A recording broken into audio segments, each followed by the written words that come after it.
कल की करेंगे पाताल लोक का शासन समाप्त, अमेरिका का क्या होगा। हेलो फ्रेंड्स, भविष्यवाणियों के अनुसार ये युगावर्तन का समय है। कलयुग का अंत होगा और सतयुग का धरती पर अवतरण होगा और भगवान विष्णु के 10वें अवतार और अंतिम अवतार इस युग चक्र में भगवान कल की कलयुग का नाश करने के लिए और धर्म की स्थापना करने के लिए धरती पर आ गए हैं। कौन है वो? अवश्य ही वो परम ब्रह्म परमात्मा हैं, जिन्होंने श्रीमद् भगवद गीता में अर्जुन को अपना संकल्प बताया है। यदा यदा हि धर्मस्य ग्लानिर्भवति भारत, अभ्युत्थानं धर्मस्य तदात्मानं सृजाम्यहं, परित्राणाय हि साधूनां विनाशाय च दुष्कृतां, धर्म संस्थापनार्थाय संभवामि युगे युगे। जब जब धर्म की हानि होगी, साधु जनों को पीड़ा होगी, तब तब भगवान आएंगे। और बाइबल के अनुसार भी अंत के दिनों में परमात्मा के द्वारा प्रभु के अनुयायी सशरीर परमात्मा के लोक में प्रवेश करेंगे। तो अंत तो हो रहा है कलयुग का और नए युग का प्रारंभ भी। और बाइबल की ही एक और भविष्यवाणी है कि जीसस की सेकंड कमिंग से पहले एंटीक्राइस्ट भी आएगा, जो अपना शासन लंबे समय तक या कहें कि एक बहुत बड़े युग काल तक चलाएगा और सारे संसार में उसका एक छत्र राज होगा। कौन है ये एंटीक्राइस्ट? ये जानने से पहले जरूर जानना चाहिए कि क्राइस्ट कौन है। क्राइस्ट वो हैं जो यरूशलेम को अपना तीर्थ मानते हैं और जीसस को अपना मसीहा, और ये क्रिश्चियन कहलाते हैं। हिंदू धर्म की सनातन की मान्यताओं के अनुसार ये समय वो है जब सभी धर्मों का अंत हो जाएगा और विश्व में मात्र एक धर्म होगा, हिंदू धर्म या सनातन धर्म। हिंदू धर्म वो है जिसका हिंद कहें या सिंध क्षेत्र के लोग अनुसरण करते हैं। ये प्रकृति की पूजा करते हैं, सूर्य की पूजा करते हैं, नदियों की पूजा करते हैं, जल वायु और अग्नि आकाश पृथ्वी की पूजा करते हैं। कुल मिला के सनातन या हिंदू धर्म यही है जिसके अंतर्गत एक परम ब्रह्म परमात्मा की सत्ता ही सर्वोपरि है और प्रकृति माता है। पर जो भी क्रिश्चियन हैं वो प्रकृतिवादी नहीं हैं, वो भौतिकवादी हैं। प्रकृति का दोहन करना अपने सुख के लिए उनका कल्चर है, जिसे अब भारतीय भी फॉलो कर रहे हैं। फिर भी एक बड़ा अंतर सनातन और क्राइस्ट में यही है कि सनातन में माता पिता पूजनीय हैं, परिवार एक संस्था है, डिवोर्स जैसी कोई व्यवस्था नहीं है, वैदिक पूजा पद्धति, ब्रह्मचर्य, गृहस्थ, वानप्रस्थ, संन्यास, 4 आश्रम जिसके आधार हैं धर्म, अर्थ, धर्म, काम, मोक्ष, 4 पुरुषार्थ हैं। और जो जीसस का क्राइस्ट का धर्म है, वहाँ परिवार जैसी कोई संस्था नहीं है। किशोरावस्था से पहले ही लिव इन शुरू हो जाता है, जो जीवन पर्यंत पार्टनर बदल बदल कर चलता रहता है, एक के बाद दूसरी, दूसरी के बाद तीसरी। कई शादियाँ डिवोर्स के माध्यम से चलती रहती हैं। मदिरा और मांस जिनका मुख्य खान पान है, गाय का मांस जिन्हें अतिशय प्रिय है, लड़ना झगड़ना जिन्हें अतिशय प्रिय है।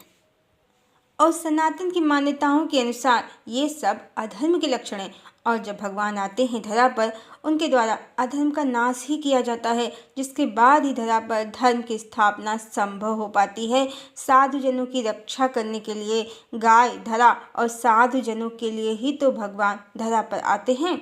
ध्यान रहे, भगवान कल की भगवान विष्णु के 10वें और अंतिम अवतार हैं, जबकि जीसस की सेकंड कमिंग की भविष्यवाणी है बाइबल में, जो एंटी क्राइस्ट के बाद में होगी। और जब से धरा पर भगवान का प्रभाव सर्वव्यापी होना प्रारंभ हो गया है, तभी से भारत का प्रभाव कहीं या प्रबुद्ध दुनिया में बढ़ गया है। और इस समय जितने भी देश क्राइस्ट के अनुयायी हैं, वहाँ की अर्थव्यवस्था भी चरमराने लगी है और वो युद्ध की विभीषिका में जलना भी प्रारंभ हो गए हैं। और ग्लेशियर तो पिघल ही रहे हैं, समुद्र का जल स्तर बढ़ रहा है बहुत शीघ्र। जैसा कि महान भविष्यवक्ता कीरो की भी भविष्यवाणी है कि पश्चिम के देश भविष्य में जलवायु परिवर्तन के कारण बहुत ठंडे प्रदेश में बदल जाएंगे, हिम से ढक जाएंगे, रहने योग्य नहीं रहेंगे। तो भविष्य में अमेरिका, यूरोप, लंदन, ये सभी क्षेत्र या तो जल के द्वारा निगल लिए जाएंगे या फिर बर्फ के द्वारा ढक दिए जाएंगे। रूस, यूक्रेन और मिडिल ईस्ट में जो वार या युद्ध चल रहा है, तो ये क्राइस्ट की सत्ता के समाप्त होने का ही प्रारंभ है। बहुत शीघ्र क्राइस्ट के सारे किंगडम तहस नहस हो जाएंगे। ये पापियों का धर्म है, पापियों की वृत्ति है, मांस, मदिरा, अनैतिक संबंध और युद्ध, जो आज भौतिकवाद, भोगवाद की सीढ़ियाँ चढ़ते चढ़ते अब गिरने की कगार पर है। पाप का स्वभाव है। शुरू में बहुत सुख देता है पर बाद में करने वाले के अंत का कारण बन जाता है। जैसे बिच्छू की संतानें ही उसकी मृत्यु का कारण बन जाती हैं। जो भी लोग सर्वधर्म संभाव की बातें करते हैं उन्हें अवश्य जानना चाहिए कि धर्म क्या है। क्राइस्ट के फॉलोवर जिस जीवन शैली को फॉलो करते हैं वो अनैतिक है। वास्तव में मनुष्यता ही एकमात्र धर्म है जो सनातन का आधार है। जियो और जीने दो सनातन का दर्शन है। मारने वाले से बचाने वाला बड़ा होता है, ये सनातन का दर्शन है। ये कलिकाल है और निश्चित ही पाप और अधर्म इस समय चरम पर है और ये देवताओं का शासन काल तो बिल्कुल भी नहीं है। इस समय अमेरिका जिसे पाताल लोक सनातन में माना गया है उसी का प्रभाव और शासन अभी तक दुनिया में चल रहा है जो शीघ्र ही समाप्त होने वाला है। पाताल लोक दानवों के राजा बलि का लोक है। जब भी कलिकाल होगा प्रभावी होगा तब दानवों का शासन होगा, न कि देवताओं का। और अभी तक दानवों का शासन धरा पर चल रहा है जो शीघ्र ही समाप्त होने वाला है। जो देशों के मध्य में युद्ध छिड़े हैं तो वो इसी कारण है। भगवान के प्रभाव से ये सभी आपस में लड़कर मर जाएंगे और फिर से देवताओं का शासन धरा पर प्रारंभ हो जाएगा। इस तरह जीसस बिल्कुल भी भगवान विष्णु के अवतार नहीं हैं, वो दानवों के देवता हैं और भगवान विष्णु ही एंटी क्राइस्ट हैं। और अब पूरे संसार पर भगवान का शासन होगा। देवता और दानव सभी भगवान की संतान हैं। इसी कारण कभी भी जीसस ने स्वयं को परमात्मा नहीं बल्कि सदा परमात्मा का पुत्र ही कहा। जीसस की सेकंड कमिंग अब तब होगी जब सतयुग, त्रेता और द्वापर समाप्त हो जाएंगे और अगले कलिकाल में कुछ हजार वर्ष शेष रहेंगे।